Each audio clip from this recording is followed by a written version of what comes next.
લે તું સ્કૂલે થી આવી ગયો? મમ્મી એક વાત તો મમ્મી શું કેવું છે બોલ? મમ્મી આ ગણપતિ આવી ગયો તો મને લાડવા તો મને આવી જશે.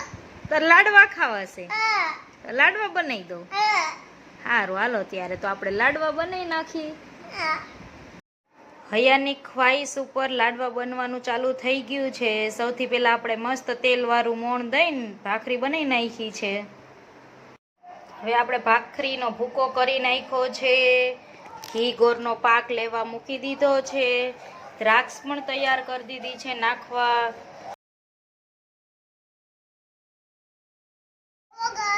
મમ્મી લાડવા બનાવી દીધા. મમ્મી તો નાના તમારા તો મોટા. તારે મોટા ખાવાના? હા જા જા તે એમ કીધું મમ્મા મને મારા હાટું નાના નાના બનાવી દો એટલે મેં તારા નાના બનાવ્યા અને મારે હાટું મોટા. મારા તો મોટા. ઓકે.